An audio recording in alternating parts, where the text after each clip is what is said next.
Hello everyone, मेरा नाम पूजा मालविया है और मैं आपका स्वागत ऑनलाइन पढ़ाई पर करती हूँ। आज का ये वीडियो हमारा प्रैक्टिस सेट नंबर 8 है और इससे पहले आपके 7 सेट अपलोड हो चुके हैं चैनल पर, जहाँ पर हमने एनसीईआरटी साइंस के एमसीक्यूज करे हैं।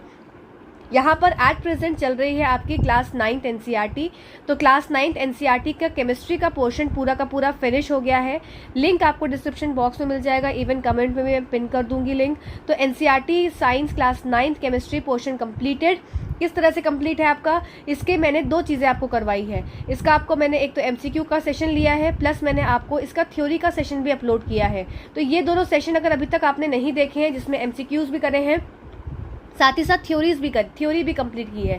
पूरी क्लास 9th एनसीईआरटी का जो साइंस का केमिस्ट्री का पोर्शन है, आपका थ्योरी क्लास में कंप्लीट शॉर्ट में आपको कंप्लीट हो गया है। 2 घंटे से कम का वीडियो है, तो वहां से जाकर आप थ्योरी भी कंप्लीट कर सकते हैं और एमसीक्यू सेशन को भी ज्वाइन करके उसके एमसीक्यूज को भी सॉल्व कर सकते हैं। और ये सारे एमसीक्यूज आपको नए देखने को मिलेंगे, कहीं से कट कॉपी पेस्ट करे हुए एमसीक्यूज नहीं है। डायरेक्टली एनसीईआरटी बुक को खोल के चैप्टर के बीच के लाइन्स को पढ़कर उस तरह से मैं एमसीक्यूज को फ्रेम करती हूँ। तो ये सारे एमसीक्यूज आप जरूर देखिए। आपके किसी भी गवर्नमेंट एग्जाम की अगर आप तैयारी कर रहे हैं तो वहां पर ये सारे सेशंस आपके लिए बहुत ज़्यादा हेल्पफुल हो जाते हैं। प्लस आपके लिए एक और इम्पॉर्टेंट बात है कि यहाँ पर क्लास 6 एनसीईआरटी आपकी साइंस, ठीक है। तो क्लास 6 एनसीईआरटी साइंस का एमसीक्यू का मैंने पूरा क्या है वीडियो अपलोड कर दिया है, जिसमें लगभग 45 क्वेश्चन है। आपने जाकर नहीं सॉल्व किया है तो 1 शॉट में आपकी एनसीईआरटी साइंस क्लास 6 प्रिपेयर हो जाएगी। 45 क्वेश्चन आप जरूर कर लीजिए। इंपॉर्टेंट क्वेश्चन है, अच्छे क्वेश्चन हैं, और कितने आपका स्कोर आता है वो आपका काम है मुझे बताना, ठीक है। चलो आज के सेशन को स्टार्ट करते हैं। और आज के सेशन से पहले 7 जो सेट्स हैं उनको जरूर कर लीजिएगा, जिसमें हमने बायो का एक चैप्टर कंप्लीट कर लिया है अभी तक, fundamental unit of life. Chemistry पूरा कंप्लीट हो गया, बायो का एक चैप्टर कंप्लीट हो गया है, और आज आपका बायो का टिश्यू वाला चैप्टर कंप्लीट हो जाएगा। इस तरीके से आगे भी सेशंस आते रहेंगे। प्लस ये आपकी जो मैराथन्स चल रही हैं क्लास 6, क्लास 7, क्लास 8 एनसीईआरटी की, वो भी चलती रहेगी एमसीक्यू के फॉर्म में। तो चैनल को सब्सक्राइब कर लेंगे तभी सब चीज़ें आप तक पहुंचेंगी। टेलीग्राम चैनल को ज्वाइन कर लीजिए, वहाँ पे कोई पीडीएफ आप चाहते हैं तो आप मुझसे मांग सकते हैं। चलिए सीधा सेशन को स्टार्ट करते हैं। और आपका काम बनता है कि आप मुझे बताएंगे कि आपके कितने क्वेश्चन ठीक हो रहे हैं। यहाँ पर 22 क्वेश्चन का लगभग सेट है, तो 22 क्वेश्चंस में से आपके कितने क्वेश्चंस बने हैं। और आज हम कवर करेंगे यहाँ पर प्लांट टिश्यूज को, ठीक है। तो प्लांट टिश्यूज को आज वाले सेशन में आप देख लीजिएगा, एनिमल टिश्यूज नेक्स्ट सेशन में देख लीजिएगा। इसी के साथ साथ आप सबके लिए एक और सरप्राइज ओपन करती हूँ कि क्लास 7th एनसीईआरटी साइंस, ठीक है, तो इसका वीडियो भी बहुत जल्द आपको देखने को मिलेगा। इसके क्वेश्चंस प्रिपेयर कर रही हूँ, तो ये भी आपको एमसीक्यू के फॉर्म में पूरा क्लास 7 में प्रिपेयर करा दूंगी।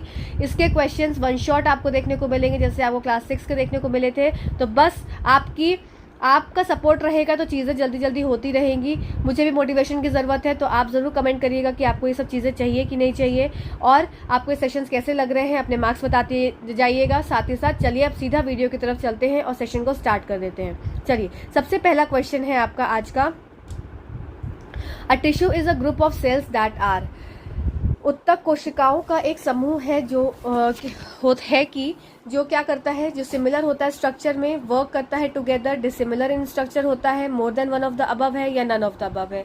तो क्वेश्चन नंबर 1 पर आ चुके हैं। पेपर पेन को लेकर बैठिएगा, मार्क करिएगा कि फर्स्ट आपका ठीक हुआ कि सेकंड आपका ठीक हुआ, इस तरीके से, और लास्ट में कैलकुलेट करके टोटल मार्क्स मुझे आप बताएंगे, ठीक है। तो चलिए, इसमें इसका आंसर क्या हो जाएगा आपका, सिमिलर इन स्ट्रक्चर होते हैं और ये हमेशा क्या काम करते हैं, दे वर्क इन टुगेदर, ठीक है। तो आपका क्या हो गया, इसका हिसाब से आपका more than one of the above, आपका ऑप्शन नंबर 4 क्या होता है, करेक्ट हो जाता है इसके हिसाब से आपका आंसर, ठीक है। आइए समझ लेते हैं क्या होता है। ये आपको यहाँ पर देखने को मिला है एक इमेज, तो इमेज के थ्रू आपको चीज़ें ज़्यादा अच्छे से समझ में आती हैं, ठीक है। तो टिश्यू क्या होता है आपका, टिश्यू एक तरह से ग्रुप ऑफ सेल्स है that work together to form a function, ठीक है। एक सेल क्या होता है, सेल सिंगल यूनिट होती है, ठीक है। और फिर तो सेल आपकी सिंगल यूनिट है। अब ये ग्रुप ऑफ सेल्स जब एक साथ कंबाइन हो जाते हैं तो क्या ये बना लेते हैं, और एक टिश्यू का ये फॉर्म कर लेते हैं। मतलब ग्रुप ऑफ सेल्स जब कंबाइन हो जाएंगे, ग्रुप ऑफ सेल्स कंबाइन हो जाएंगे तो टिश्यू बना लेंगे, और टिश्यू जब एक साथ आ जाते हैं तो ये क्या बना लेते हैं, एक ऑर्गन बना लेते हैं, और ऑर्गन से बन जाता है फिर आपका एक ऑर्गन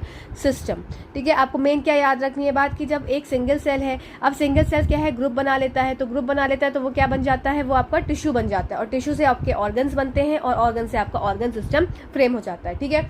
अब क्या है, ये जो टिश्यू होते हैं ये क्या होते हैं, इनके में जो ग्रुप ऑफ सेल्स होते हैं ये हमेशा काम एक साथ करते हैं, सिंगल सेल टिश्यू नहीं बना रहा है। ग्रुप ऑफ सेल्स जब एक साथ काम कर रहे हैं तब क्या बना रहे हैं, वो एक फंक्शन परफॉर्म कर रहे हैं, और वो फंक्शन क्या हो रहा है, एक कुछ काम कर रहा है। जैसे कि अगर मैं बोलूं कि मेरे पास किडनी का सेल है, तो किडनी का कोई एक सेल तो होगा नहीं, किडनी के क्या होंगे, बहुत सारे सेल्स होंगे, ठीक है। जब बहुत सारे सेल्स कंबाइन हो जाएंगे तो क्या बन जाएगा, किडनी का टिश्यू बन जाएगा, और किडनी के टिश्यू से क्या हो जाएगा, फिर किडनी का एक मतलब निर्माण होगा, मतलब किडनी एक ऑर्गन की तरह निर्माण हो जाएगा। इसी तरह से उसका एक पूरा ऑर्गन सिस्टम बन जाएगा। तो मतलब सिंगल सेल से स्टार्ट हुआ, टिश्यू बना, टिश्यू से ऑर्गन बना, ऑर्गन से ऑर्गन सिस्टम बन गया। आई होप ये पॉइंट ईजी था, आपको क्लियर हो गया होगा। चलिए नेक्स्ट बात कर लेते हैं। नेक्स्ट क्वेश्चन क्या है आपका, Where is meristematic tissue of plant present?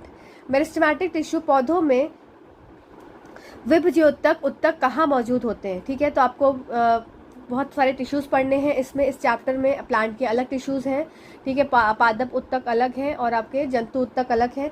साथ ही साथ बहुत महत्वपूर्ण बात आपके लिए बीच में मैं ड्रॉ कर रही हूँ, ये मैंने प्लांट टिश्यू और आपका एनिमल टिश्यू, पादप उत्तक और जंतु उत्तक, इसका मैंने वीडियो ऑलरेडी अपलोड किया है चैनल पर।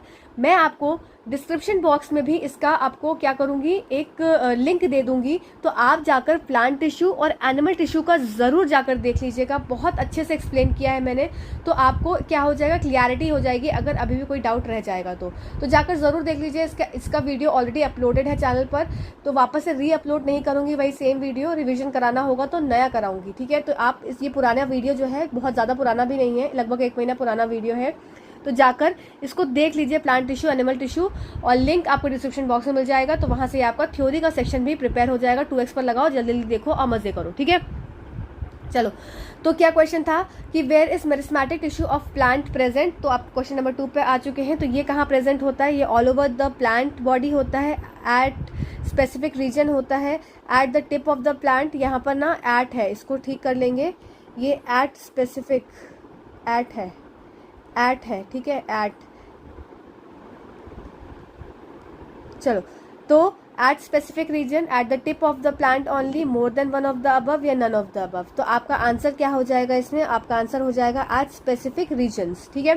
तो आपके मेरिस्टेमेटिक टिश्यूज कहाँ प्रेजेंट होते हैं, कुछ स्पेसिफिक रीजन्स में क्या है, मेरिस्टेमेटिक विभज्योतक उत्तक आपके मौजूद होते हैं, विशिष्ट क्षेत्रों में आपके ये प्रेजेंट होते हैं, ठीक है। हिंदी में भी टाइपिंग मिस्टेक हो गई है तो उसको जरा चेक कर लेना, एट आएगा, ठीक है, एट स्पेसिफिक रीजन्स, ठीक। आइए चलिए थोड़ा सा इसको समझ लेते हैं। जैसे कि अगर मैं बात करूं प्लांट की ग्रोथ की, ठीक है, प्लांट के ग्रोथ की, तो ये प्लांट का ग्रोथ क्या होता है, एक स्पेसिफिक रीजन पर होता है, ठीक है, स्पेसिफिक रीजन में ये ग्रोथ आपको देखने को मिलती है। अब ये स्पेसिफिक रीजन है, क्योंकि क्यों यहाँ पर स्पेसिफिक रीजन है, क्योंकि यहाँ पर ही क्या प्रेजेंट होते हैं, आपके डिवाइडिंग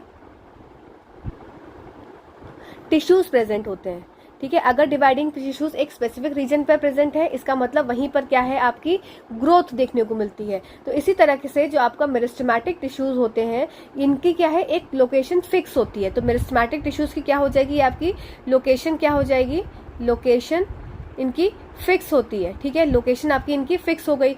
अब ये फिक्स लोकेशन पे प्रेजेंट होते हैं, तो इसीलिए क्या होते हैं, ये एक पर्टिकुलर एरिया में क्या है, अपनी ग्रोथ दिखाते हैं, ठीक है। इसके हिसाब से इनको बहुत ही तरीकों से क्या किया गया है, इनका क्लासिफिकेशन किया गया है, ठीक है। अब ये जो क्लासिफिकेशन है आपका, ये आपको 3 तरीके के देखने को मिलते हैं। एक तो हो गया आपका एपिकल मेरिस्टम, एक हो गया आपका लेटरल मेरिस्टम, और एक हो गया आपका इंटरकैलरी मेरिस्टम, ठीक है। ये आपको 3 मेरिस्टम्स पढ़ने हैं, जो कि अभी हम क्वेश्चन के माध्यम से उसको क्लियर करेंगे। तो ये बात आपको समझ में आ गई होगी। क्या मैंने बोला कि एक स्पेसिफिक रीजन पर आपका ग्रोथ देखने को मिल रहा है, क्यों, क्योंकि मेरिस्टेमेटिक टिश्यू उसी स्पेसिफिक रीजन पर प्रेजेंट होते हैं और ये डिवाइडिंग टिश्यूज होते हैं, ठीक है। इतने पॉइंट आप सबको क्लियर हो गया होगा। चलिए आगे देखते हैं अब नेक्स्ट। चलिए नेक्स्ट क्वेश्चन क्या, ये देखिए आप यहाँ पर इस इमेज के थ्रू देख सकते हैं कि क्या है, ये ऊपर वाला हिस्सा क्या है, एपिकल मेरिस्टम है, ठीक है। ये आपका क्या है, इंटरकैलरी मेरिस्टम है। अभी मैं सारी चीजें आपको एक्सप्लेन करूंगी कि कहाँ कहाँ क्या चीजें हैं। और ये क्या है, नीचे वाला हिस्सा आपको लेटरल मेरिस्टम देखने को मिल रहा है। अब समझ लेते हैं जल्दी से। जो एपिकल मेरिस्टम है, मतलब ये क्या है, ये शीर्ष एरिया पे है, ठीक है, मतलब एपेक्स पे है, ठीक है। अब कोई भी चीज़ एपेक्स पे है, इसका मतलब कि वो ग्रोथ कहाँ कर रही होगी, टिप पे कर रही होगी, ठीक है। तो टिप पे आपकी ग्रोथ देखने को मिल रही है। तो आप देख सकते हैं ये प्लांट जो है वो ऊपर जब ग्रो होता है तो इस तरीके से और ऊपर ग्रो होगा, फिर और ऊपर ग्रो होगा। तो ये एपिकल मेरिस्टम की वजह से है। तो देखा ना कि मेरिस्टेमेटिक टिश्यू क्या है, एक स्पेसिफिक रीजन पर है। अगर एपिकल मेरिस्टम की बात करूं तो ये एक स्पेसिफिक एपिकल रीजन पर है, जो कि क्या कर रहा है, प्लांट को वृद्धि करने में, प्लांट की जो वृद्धि हो रही है, मतलब प्लांट जो है वो ऊपर की तरफ ग्रो हो रहा है। तो ये प्लांट को एपिकल मेरिस्टम क्या है, इसको ग्रोथ में मदद कर रहा है, ठीक है। अब ये ग्रोथ में मदद कर रहा है तो किधर मदद करेगा, ये ऊपर की तरफ, ठीक है। नेक्स्ट देख लेते हैं कौन सा, इंटरकैलरी मेरिस्टम। तो इंटरकैलरी मेरिस्टम आपको कहाँ देखने को मिलता है, तो आपने देखा है जैसे अगर मैं आपको एक पौधा बनाऊं तो यहाँ पे क्या हो गया, ये इस तरह से इसकी क्या है, टहनियाँ निकल रही हैं, ठीक है। इसको समझेंगे इस बात को। तो अब देखो, अब जब पौधा जब लगाया गया था तो मान लो इतना बड़ा मेरे पास पौधा था एक, मैंने इसको लगा दिया। अब इसके बीच का जो गैप है, इसके बीच का गैप आपको कितना देखने को मिल रहा है, इतना, ठीक है।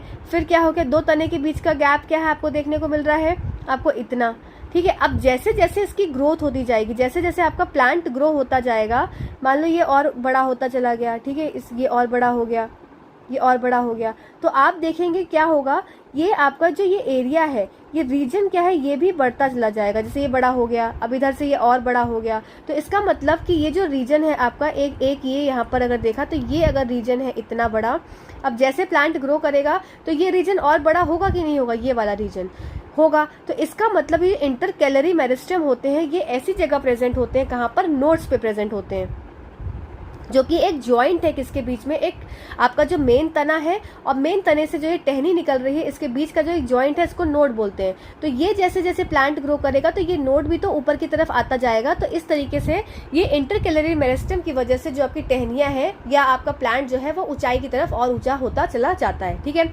नेक्स्ट बात कर लेते हैं लास्ट मेरिस्टम की, जो कि आपका है क्या, ये आपका लेटरल मेरिस्टम। जैसे कि अगर मेरे पास एक पौधा है, मैं एक पौधा बना देती हूँ यहाँ पर, ये मेरे पास एक ट्री है, ठीक है। अब ट्री थोड़े दिन बाद जब और थोड़ा बड़ा हुआ तो इसकी क्या हो गई, चौड़ाई और थोड़ी हो गई, ये और थोड़ा बड़ा हुआ तो इसकी चौड़ाई और हो गई।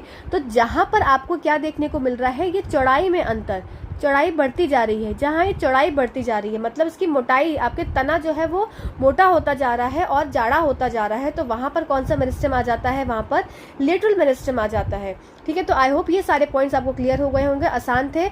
सबसे पहला मेरिस्टम क्या होता है, एपिकल मेरिस्टम, जो कि एपेक्स पे होता है, एकदम आपके टिप पर होता है। दूसरा इंटरकैलरी मेरिस्टम, ये आपका मेरिस्टम कहाँ पाया जाता है, नोड्स के बीच में पाया जाता है, जो कि आपके टहनियों को बढ़ने में मदद करता है। फिर इसके टहनियों के बीच का जो गैप होता है, ठीक है, दो नोड्स के बीच का गैप। फिर आपके बात आती है लेटरल मेरिस्टम की, और लेटरल मेरिस्टम क्या करता है, आपका गर्थ को, जो आपका प्लांट में जो आपकी चौड़ाई है या टहनी में या तने में जो चौड़ाई है उसको मदद करता है, उसको चौड़ाई होने में और चौड़ा होने में मदद करता है, ठीक है। तो ये पॉइंट्स आई होप आपके क्लियर हो गए होंगे। चलिए आगे चलते हैं।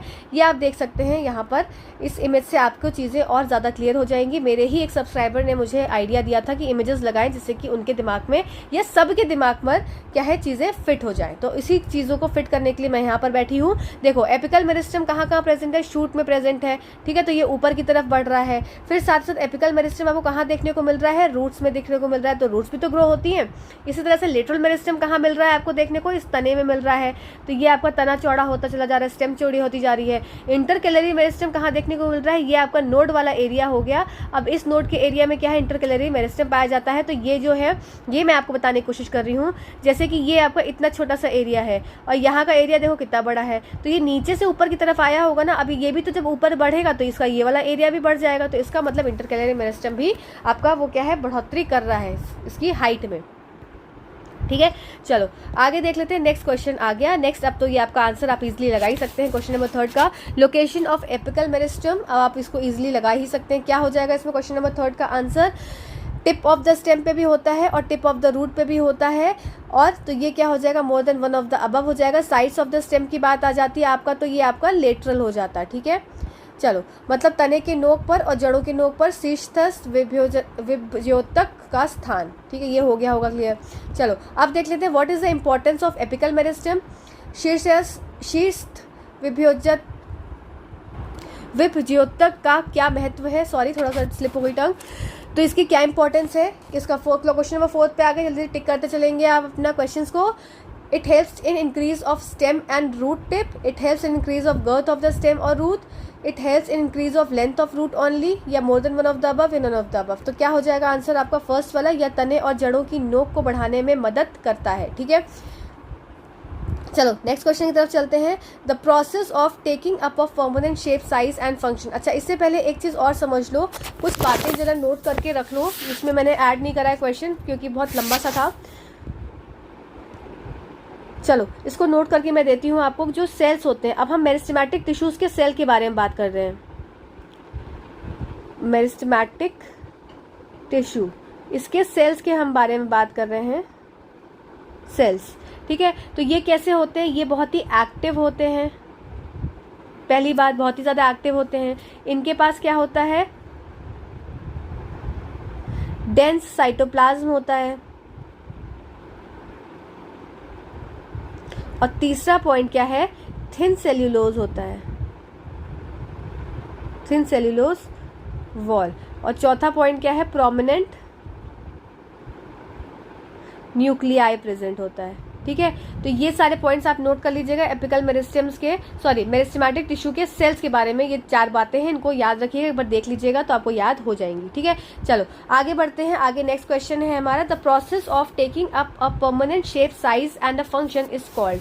अब ऐसी प्रक्रिया जिसमें क्या होता है? किसी स्थायी आकार, साइज और कार्य को ग्रहण करने की प्रक्रिया कहलाती है. ये फ्यूजन है, एसिमिलेशन है, ये डिफ्रेंसिएशन है, भेदभाव. डिफ्रेंसिएशन की हिंदी यहाँ पर भेदभाव नहीं होगी, कुछ और होगी हिंदी. ये भेदभाव नहीं होगा, उसको कट कर लेंगे, इसको डिफ्रेंसिएशन ही आप लिख लीजिए इंग्लिश में भी. इंग्लिश में देख लो इसको. तो आपका आंसर क्या हो जाएगा? डिफ्रेंसिएशन. अब डिफ्रेंसिएशन क्या होता है? तो देखो, जो मेरिस्टेमेटिक टिश्यूज होते हैं, जब मेरिस्टेमेटिक टिश्यू अपना जो स्पेसिफिक काम कर रहे हैं वो और अपनी एबिलिटी जब लूज कर देते हैं, तो इसका पॉइंट याद रखेंगे कि when meristematic tissue lose the ability to divide. इस पॉइंट को नोट करेंगे. When meristematic tissue lose the ability to divide. ठीक है, जब ये लूज कर देते हैं अपनी एबिलिटी को डिवाइड करने की, तब ये क्या कन्वर्ट हो जाते हैं? ये कन्वर्ट हो जाते हैं परमानेंट टिश्यू में. ठीक है, तो जब ये अपनी, अभी तक क्या था? मेरिस्टेमेटिक टिश्यूज अपने काम कर रहे थे, एपिकल एपेक्स पे थे, नीचे रूट पे थे, साइड में थे. और जब ये अपनी इस प्रक्रिया को मतलब बंद हो जाती है इनकी प्रक्रिया, ये लूज कर देते हैं इस एबिलिटी को, तो ये क्या कर लेते हैं? ये परमानेंट टिश्यू बन जाते हैं. और ये परमानेंट टिश्यू बन जब जाते हैं, तभी इसी प्रक्रिया को क्या कह दिया जाता है? इसी प्रक्रिया को कह दिया जाता है क्या? डिफ्रेंसिएशन. अब आई होप ये आपको पॉइंट यहाँ पर क्लियर हो गया होगा कि डिफ्रेंसिएशन कब हो गया. तो the process of taking up of permanent shape, size and function, इसको बोल देते हैं क्या? डिफ्रेंसिएशन. यही ये कब होता है? जब डिफ्रेंसिएशन, जब डिफरेंट आपके जो आपके टिश्यूज हैं, मेरिस्टेमेटिक टिश्यू, जब ये एबिलिटी अपनी खो देते हैं तो परमानेंट टिश्यू में कन्वर्ट हो जाते हैं, और इसी प्रक्रिया को डिफ्रेंसिएशन बोल देते हैं. अब यहाँ पर हमको different types of permanent tissues पढ़ने हैं, जो कि आगे क्वेश्चन के माध्यम से आपको पढ़ाया जाएगा. ठीक है, तो आंसर क्या हो जाएगा आपका? डिफ्रेंसिएशन. यहाँ पर इसका उत्तर हो जाएगा. ठीक है, चलो नेक्स्ट क्वेश्चन की तरफ चलते हैं. नेक्स्ट क्वेश्चन है आपका, देखो यहाँ पर मैंने इमेज लगाई, थोड़ी सी इमेज ब्लर है पर समझ लेना. मेरिस्टेमेटिक टिश्यू है. अब ये मेरिस्टेमेटिक टिश्यू क्या है? जब ये डिफ्रेंशिएट करेगा, मतलब ये अपनी एबिलिटी लूज कर देगा, तो ये 3 तरह के सेल्स में कन्वर्ट हो जाएगा, जिसको बोल देते हैं 3 टाइप्स ऑफ सेल्स में कन्वर्ट हो जाएगा, या 3 टाइप्स ऑफ टिश्यूज में कन्वर्ट हो जाएगा. सेल्स तो गलत वर्ड हो जाएगा. तो ये meristematic tissue 3 type of tissues में कन्वर्ट हो सकता है. तो ये क्या हो जाएगा? डिफ्रेंसिएशन की प्रक्रिया हो गई, जिसमें आपका पेरेन्काइमा, कोलेन्काइमा और स्क्लेरेन्काइमा होते हैं, और भी फर्दर होते हैं. तो वो सब अभी हम क्वेश्चन के माध्यम से देखेंगे. ठीक है, चलो अब क्वेश्चन क्या आ रहा है? Question number 6, which type of a tissue is parenchyma. Parenchyma किस प्रकार का उत्तक होता है? सरल उत्तक होता है कि सरल स्थायी उत्तक होता है कि जटिल स्थायी उत्तक होता है, या उपयोग में एक से अधिक. क्वेश्चन नंबर 6 पर हम पहुंच चुके हैं. तो इसका आंसर हो जाएगा आपका, जस्ट अ सेकेंड, कहाँ चला गया? हाँ, इसका आंसर हो जाएगा आपका ऑप्शन नंबर 2. तो सिंपल परमानेंट टिश्यू होता है, सरल स्थायी उत्तक होता है आपका पेरेन्काइमा. अभी पेरेन्काइमा के बारे में हम सारी बातें पढ़ेंगे, तो बिल्कुल चिंता मत करिएगा, सारी चीज़ें आपकी प्रिपेयर हो जाएंगी. तो पेरेन्काइमा के बारे में सबसे पहला इंपॉर्टेंट पॉइंट आपको क्या याद रखना है कि ये आपका सिंपल परमानेंट टिश्यू होता है. ठीक है, इस बात को आपको याद रखना है. ठीक है, चलो आगे बढ़ते हैं. अब पेरेन्काइमा क्या होते हैं, ये पेरेन्काइमा क्या होता है, तो पेरेन्काइमा डेड टिश्यू है कि लिविंग टिश्यू है कि ईदर वन ऑफ टू है या more than one of the above कि, तो आपके पेरेन्काइमा कौन से तरीके के टिश्यू हो जाएंगे, ये आपके लिविंग टिश्यूज होते हैं। ठीक है तो ये परमानेंट टिश्यू, पर कौन सा है, ये आपका लिविंग परमानेंट टिश्यू है, मतलब ये पेरेन्काइमा आपका जीवित उत्तक होता है। ठीक है, चलो नेक्स्ट क्वेश्चन पे चलते हैं।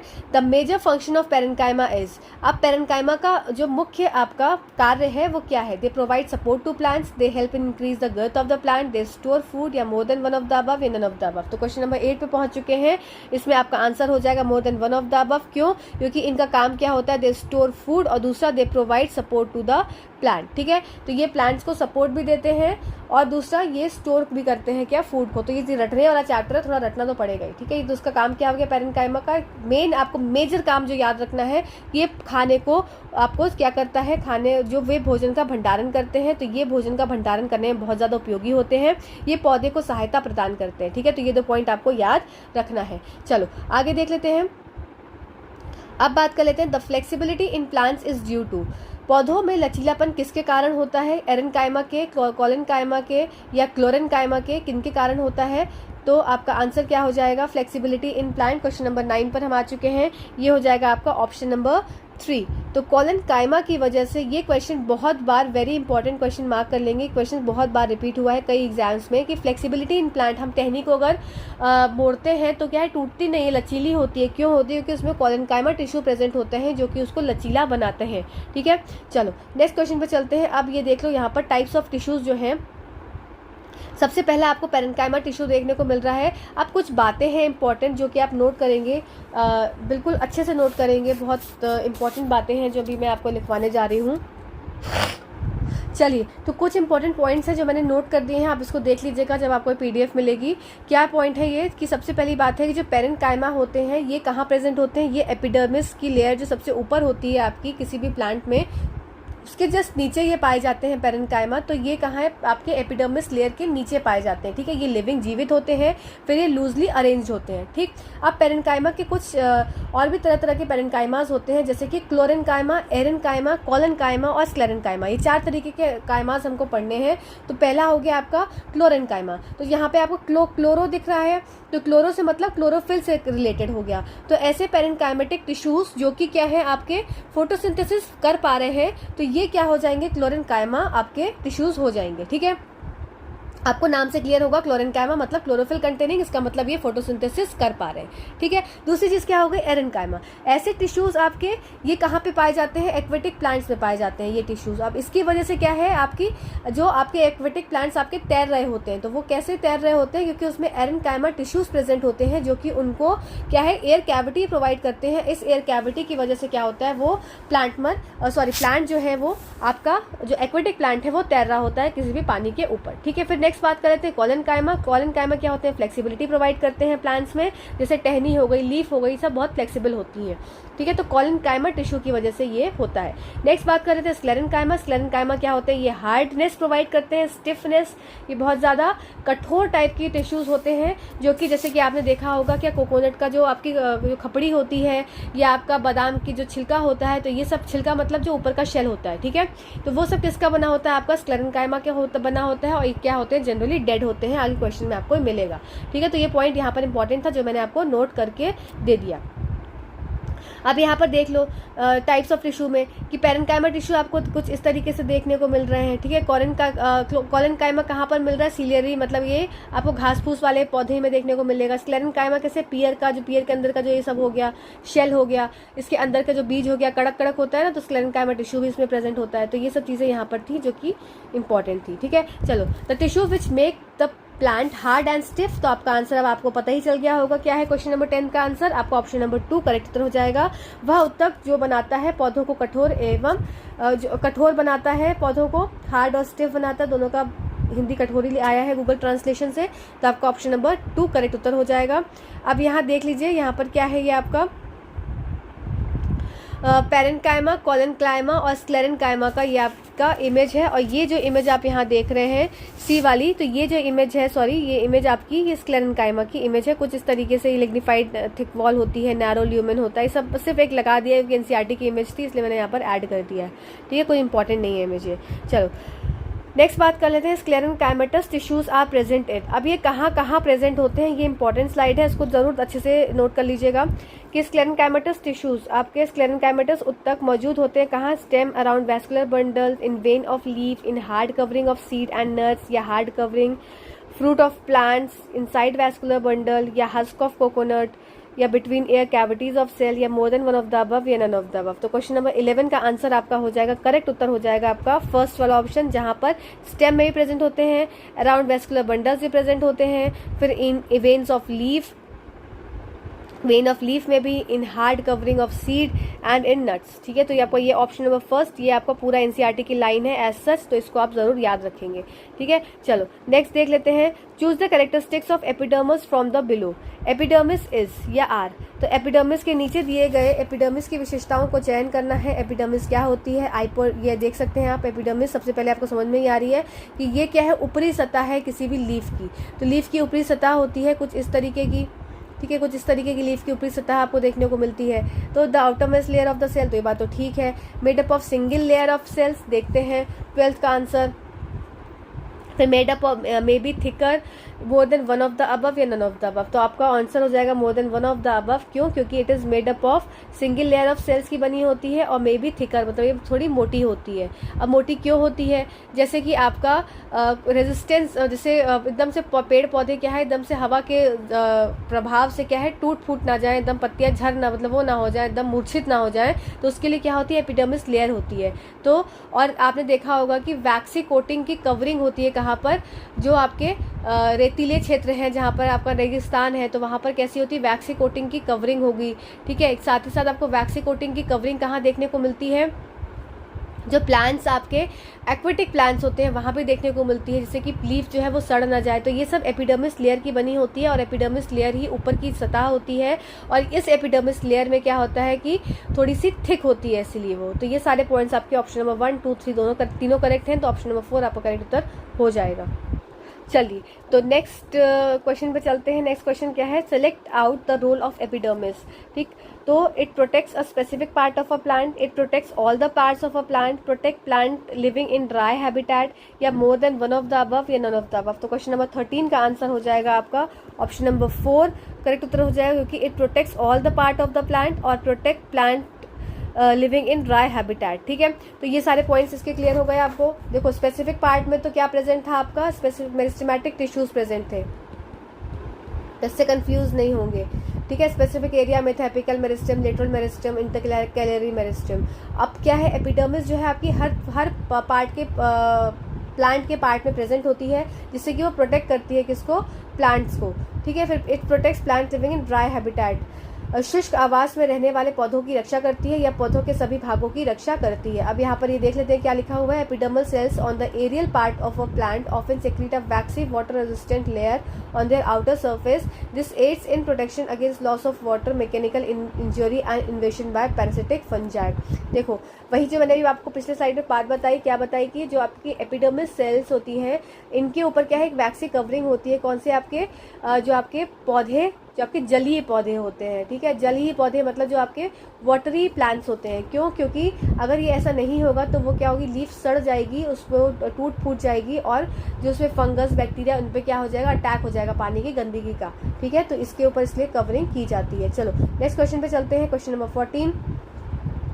Which type of a layer is found in epidermal cells. ये आपकी लेयर डिसकंटिन्यूअस होती हैं, ये आपकी कंटिन्यूअस लेयर होती है विदाउट इंटरसेल्यूलर स्पेस, फिर continuous layer with intercellular space. ये किस तरह की लेयर्स होती हैं, तो ये हमेशा देखो 14th क्वेश्चन पे हम आ गए हैं, तो ये लेयर आपको हमेशा कैसी दिखेगी, कंटिन्यूअस और विदाउट इंटरसेल्यूलर स्पेस। मतलब अगर लेयर में कोई गैप होगा तो खुद ही सोचो पानी तो वैसे ही अंदर चला जाएगा, तो इसलिए लेयर में क्या है, एकदम कंटिन्यूअस ठसी हुई होती है, जिसमें जरा भी इंटरसेल्यूलर स्पेस, जरा भी उसमें मतलब कि जरा भी स्पेस नहीं प्रेजेंट होता है। ठीक है, तो इस पॉइंट को याद रखेंगे कि इसकी लेयर कैसी होती है, इंटरसेल्यूलर स्पेसेस के बिना और कंटिन्यूअस लेयर।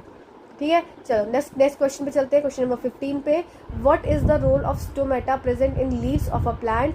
स्टोमेटा का क्या रोल होता है, it is necessary for exchanging gases with atmosphere, it is necessary for maintaining the water balance in plants, इधर वन ऑफ 2 या more than one of the above. तो आंसर वापस से क्या हो जाएगा आपका, more than one of the above. क्यों हो जाएगा, क्योंकि ये गैसेस का तो एक्सचेंज करती ही है, यह वायुमंडल के साथ गैसों का आदान प्रदान के लिए तो आवश्यक होती ही होती है। साथ ही साथ ये क्या करती है, पौधों में जल संतुलन भी बनाए रखने का काम करती है। इस प्रोसेस को क्या बोल देते हैं, आपका ट्रांसपिरेशन बोल देते हैं, जिसमें क्या है, लॉस ऑफ वाटर होता है। अगर एक्सेस पानी हो जाता है प्लांट्स में, एब्जॉर्ब कर लेती है रूट्स एक्सेस पानी, तो क्या है, ट्रांसपिरेशन की प्रक्रिया से उसको पानी को बाहर निकाला जाता है। जहाँ पर स्टोमेटा आपके रंध्र आपके ओपन और क्लोज होते हैं, मतलब गार्ड सेल्स उसमें प्रेजेंट होते हैं स्टोमेटा में, और स्टोमेटा में गार्ड सेल्स होने की वजह से क्या होते हैं, ये ओपन और क्लोज होते हैं। जब ये ओपन हो जाते हैं तो क्या है, ट्रांसपिरेशन की प्रक्रिया होती है और वाटर का आपका वेपर्स के फॉर्म में वाटर उड़ जाता है। और जब स्टोमेटा क्लोज हो जाता है, गार्ड सेल्स मतलब क्लोज हो जाते हैं, तो क्या है, ट्रांसपिरेशन की प्रक्रिया नहीं होती है, वाटर वेपर के फॉर्म में वेपर्स वाटर जो है वो रिलीज आउट नहीं होता है। ठीक है, तो ये आपका आंसर, आपका ऑप्शन नंबर 4 करेक्ट उत्तर है, क्योंकि आपका ऑप्शन 1 और 2 दोनों करेक्ट है। कैसा लग रहा है सेशन, जरूर मुझे बताइएगा, और आपके आंसर्स करेक्ट कितने हो रहे हैं वो भी मुझे जरूर बताइएगा। ठीक है, चलिए, simple tissues are made up of, जो सिंपल टिश्यूज है, वापस से क्वेश्चन कुछ रिपीट के फॉर्म में ही है, तो अभी आप इसका आंसर लगा सकते हैं। क्वेश्चन नंबर 16 पर हम आ चुके हैं, बहुत ही कम क्वेश्चन अभी हमारे बचे हैं। तो ये आपके कैसे होते हैं, सरल उत्तक, ये different type of a cell नहीं, different as well as same type of cell नहीं, ये same type of a cell के बने होते हैं सिंपल टिश्यूज। और complex tissues are made up of more than one type of a cell, इसलिए यहाँ पर ये भी मैंने नोट कर दिया है। ठीक है, चलो अब बात कर लेते हैं जाइलम और फ्लोएम की। तो जाइलम क्या होता है और फ्लोएम क्या होता है, दो चीज़ें होती हैं। तो जाइलम क्या होता है, जाइलम ये इसका काम क्या होता है, इसका काम होता है वाटर प्लस आपके मिनरल्स को एब्जॉर्ब करना। ठीक है, कहाँ से एब्जॉर्ब करता है, ये रूट से करता है एब्जॉर्ब। और फ्लोएम का काम क्या होता है, जो आपका खाना कहाँ बना है, लीफ में बना है खाना, ये फूड कहाँ बना है, लीफ में बना है, तो इस फूड को क्या करेगा, इस फूड को क्या करेगा, हर एक पार्ट तक प्लांट्स के पहुंचाएगा फ्लोएम। तो फ्लोएम का फा हो गया और खाना का फूड का भी फा हो गया, तो दोनों फा हो गए, तो फ्लोएम फूड और जाइलम वाटर। ठीक, अब देख लेते हैं क्वेश्चन में क्या पूछा गया है कि जाइलम कंसिस्ट ऑफ, तो जाइलम किस किस चीज़ों का बना होता है। आपका क्वेश्चन नंबर 17 पे आ गए हैं, जल्दी से टिक करेंगे, क्वेश्चन ठीक हुआ कि गलत हुआ। It consist of tracheids, vessel, xylem, parenchyma. Tracheids, vessel, xylem, parenchyma, xylem fibre, तो आपका ऑप्शन नंबर 2 करेक्ट हो जाएगा, इसको मार्क करेंगे। ट्रैकीट्स होता है, वेसिल होते हैं, जाइलम पैरेन्काइमा होता है और जाइलम फाइबर होता है। हर एक का हम फंक्शन अभी पढ़ेंगे आगे क्वेश्चन के माध्यम से, तो चिंता मत करिएगा, सबके आंसर्स में आपको सबके फंक्शंस और रोल आपको मैं बताऊंगी। ठीक है, ट्रैकीट्स का क्या काम होता है, वेसिल्स का क्या काम होता है, जाइलम पैरेन्काइमा का काम क्या होता है, जाइलम फाइबर्स का क्या काम होता है। ठीक, चलो अगले क्वेश्चन पे चलते हैं। अब यहाँ पर आपको देखने को मिल रहा है, ये आपका ट्रैकीड हो गया, ये ट्रैकीड हो गया, ये वेसल हो गया, और ये आपका जाइलम पैरेन्काइमा हो गया। ठीक है, चलो नेक्स्ट देख लेते हैं, which constituent of xylem amongst the following became dead when matured. ये क्वेश्चन बहुत इंपॉर्टेंट है, एसएससी में कई बार पूछा गया है। ठीक है, निम्नलिखित में से जाइलम का कौन सा घटक परिपक्व होने पर मृत हो जाता है। तो ये आपका क्या आंसर, क्वेश्चन नंबर 18 पे पहुंच जाएंगे, और ये आपका आंसर हो जाएगा more than one of the above, क्योंकि यहाँ पर आंसर आपका करेक्ट है ऑप्शन नंबर 1 और ऑप्शन नंबर 2। जो ट्रैकीट्स और वेसल्स होते हैं, ये दोनों जब क्या हो जाते हैं, मैच्योर हो जाते हैं, तो ये डेड हो जाते हैं। ठीक है, चलो आगे चलते हैं। Which constituent allow transport water and minerals vertically. ठीक है, कौन सा कॉन्स्टिट्यूएंट है, कौन सा घटक पानी और खनिजों को लंबवत रूप से परिवहन की अनुमति देता है। तो क्वेश्चन नंबर 20 का आंसर हो जाएगा आपका क्वेश्चन नंबर 20, सॉरी 18 के बाद 18 का 20 आ गया, 19 स्किप हो गया, सॉरी 19 लिखा ही नहीं मैंने। क्वेश्चन नंबर 20 का आंसर हो जाएगा ऑप्शन नंबर 3। तो ट्रैकीट्स का काम क्या होता है, ट्रांसपोर्ट करना वाटर का। तो आप पहला आप पॉइंट याद रखेंगे कि जो ट्रैकीट्स है इसका काम क्या है, ये वाटर का ट्रांसपोर्ट और मिनरल का ट्रांसपोर्ट करता है। ट्रैकीट्स का काम होता है आपका ट्रांसपोर्ट करना वाटर और मिनरल्स को। ठीक है, तो इम्पॉर्टेंट है स्लाइड, इसलिए मैंने यहाँ पर मार्क कर दिया है आपका। ठीक है, चलो तो अगले क्वेश्चन पे चलते हैं हम। What is the role of xylem fibres. अब देख लेते हैं जाइलम फाइबर्स का क्या रोल है।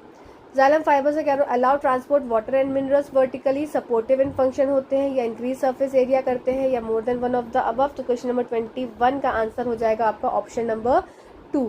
ये क्या होते हैं, सपोर्ट करते हैं अपने और चीज़ों को सपोर्ट करते हैं, मतलब बाकी चीज़ों जो हो रही हैं उनको क्या है, सपोर्ट करते हैं। ठीक है, जाइलम फाइबर्स। नेक्स्ट क्वेश्चन देख लेते हैं यहाँ पर। अब देखो ये ये एक इमेज लगा दी है मैंने, इस इमेज से आपको क्या क्लियरिटी हो जाएगी, जस्ट अ सेकेंड। हाँ, ये जाइलम है और ये आपका, ये इधर आपको जाइलम देखने को मिल रहा है, ये आपको फ्लोएम देखने को मिल रहा है। इसमें क्या है, ये वाटर ऊपर जा रहा है, ठीक है। फ्लोएम में क्या हो जा रहा है आपका, फ्लोएम को देखो, अब फ्लोएम में ये सोर्स, ये आपका क्या है, लीफ है, लीफ में खाना बना, अब लीफ से खाना बना तो ये हर जगह आपका क्या हो जाएगा, हर जगह ट्रांसपोर्ट हो रहा है, ठीक है। चलो अब नेक्स्ट क्वेश्चन क्या है, phloem is made up of. अब इससे पहले जरा जाइलम को और थोड़ा सा क्लियर कर लेते हैं और पॉइंट जाइलम को हम इसमें ऐड। चलिए तो आइए एक बार सारे के फंक्शंस मैंने यहाँ नोट कर दिए हैं, इसको सुन लीजिए। कि सबसे पहली बात है ट्रैकीड्स की। तो ट्रैकीड्स का मैंने क्या बताया कि ट्रांसपोर्ट करता है वाटर और सॉल्ट को, प्लस ये सपोर्ट भी प्रोवाइड करता है। वेसल का मैंने जो बताया था आपको कि transport water and nutrients from root to leaves, ठीक है। वेसल का काम ये हो गया, नाम से ही क्लियर है। फिर जाइलम पैरेन्काइमा क्या हो जाएगा, store food, starch, fat and other components as tannins. फिर जाइलम फाइबर का काम क्या है, मैकेनिकल सपोर्ट प्रोवाइड करता है। तो ये 4 फंक्शंस आपको पता होने चाहिए। चलिए नेक्स्ट देख लेते हैं। नेक्स्ट है आपका, ये हो गया कंप्लीट, ठीक है। फ्लोएम पे आ जाते हैं। Phloem is made up of. तो फ्लोएम किस किस चीज़ों का बना होता है, क्वेश्चन नंबर 22 पर हम आ गए हैं। तो इसका आंसर डायरेक्ट हो जाएगा आपका sieve cells, sieve tubes, companion cells, phloem fibre and phloem parenchyma, ठीक है। तो ये आपका ऑप्शन नंबर फर्स्ट करेक्ट उत्तर हो जाएगा। चलिए नेक्स्ट क्वेश्चन है आपका last question, name the constituent of phloem which are dead cells. अब इसमें आपको कॉन्स्टिट्यूएंट बताना है कौन सा, फ्लोएम का जो कि आपका डेड है, ठीक है। डेड सेल्स होते हैं जो कि 23 क्वेश्चन पे पहुंच चुके हैं। तो इसका आंसर हो जाएगा आपका फ्लोएम फाइबर्स। फ्लोएम फाइबर्स क्या होते हैं, ये डेड सेल्स होते हैं, ठीक है, फ्लोएम फाइबर्स के, ठीक। आइए अब फ्लोएम के भी सारे जो आपके एक एक पार्ट्स हैं उनका जो फंक्शन है उसको देख लेते हैं, प्लस एक और पॉइंट जो बचा है वो भी आपको बता के ये आपका प्लांट टिश्यू कंप्लीट हो जाएगा, ठीक है। चलो जल्दी से देख लेते हैं। चलिए तो इसके फंक्शंस देख लेते हैं जल्दी से। जैसे सबसे पहली बात हो गई कि सीव ट्यूब। तो सीव ट्यूब आपका यहाँ पर इमेज देखेंगे, ये आपका हो गया सीव ट्यूब। इसका काम क्या है, ये ट्रांसपोर्ट करता है स्यूक्रोज को इन प्लांट्स के। जो आपका प्लांट में पत्ती में आपका क्या बन गया, फूड बन गया, तो उसका ट्रांसपोर्ट का काम कौन करेगा, सीव ट्यूब्स करेंगे, ठीक है। इस बात को याद रखेंगे। फिर कंपेनियन सेल्स का काम क्या हो जाएगा, ये क्या करते हैं, ये सपोर्ट करते हैं सीव ट्यूब्स को। ये आप देख सकते हैं सीव ट्यूब यहाँ पर प्रेजेंट है और कंपेनियन सेल जस्ट इसके बगल में, मैं ये ग्रीन ग्रीन दिखा दूं तो ये आपके कंपेनियन सेल्स प्रेजेंट हैं और ये आपका बाजू वाला क्या हो जाएगा, ये आपके सीव ट्यूब्स हो जाएंगे। तो ये इसको कंपेनियन कर रहा है, एक तरह से कंपनी दे रहा है और इसको सपोर्ट कर रहा है अपने फंक्शन में करने में, ठीक है। फिर नेक्स्ट आ जाता है फ्लोएम फाइबर्स। तो फ्लोएम फाइबर्स का क्या काम है, ये भी एक तरह से सपोर्ट प्रोवाइड करता है, ठीक। फिर लास्ट में आ जाता है आपका फ्लोएम पैरेन्काइमा। ये जो फ्लोएम पैरेन्काइमा है इसका काम क्या है, ये स्टोर करता है क्या, फूड को। इसका काम क्या है, स्टोर करना, संग्रहित करना, मतलब जो खाना है लीफ में बना, ट्रांसपोर्ट हो गया सीव ट्यूब के द्वारा, पर कुछ जो फूड है उसको स्टोर करके रखना है प्लांट्स को, तो वो कौन करेगा स्टोर, फ्लोएम पैरेन्काइमा फूड को स्टोर करके रखते हैं in the form of resin, latex and mucilage, ठीक है। तो ये पॉइंट्स आपको क्लियर हो गए होंगे। अब एक और इम्पॉर्टेंट पॉइंट था जो कि जाइलम के लिए आप जरूर नोट कर लीजिए कि आपके ऑल टिश्यूज, इस पॉइंट को मैं नोट करके ही लिख देती हूँ कि all tissues in xylem except xylem parenchyma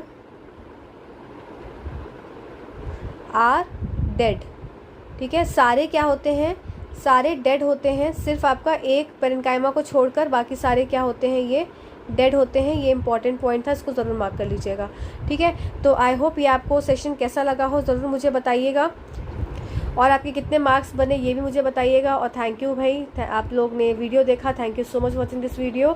अच्छा, क्लास 7th NCERT आपकी जल्दी ही अपलोड होने वाली है MCQ फॉर्म में, प्लस इसका हम अभी नेक्स्ट एनिमल टिश्यू करेंगे, तो चैनल से जुड़े रहिए। और कल आपके लिए एक और स्पेशल सेशन आ रहा है, मैं आपको कराने वाली हूँ प्रेशर डेंसिटी बायोएनसी से इंपॉर्टेंट क्वेश्चन जो कि बहुत एग्जाम्स में रिपीट होते हैं, तो ज़रूर जुड़िएगा उस सेशन से। तब तक के लिए धन्यवाद, thank you so much watching this video, thank you.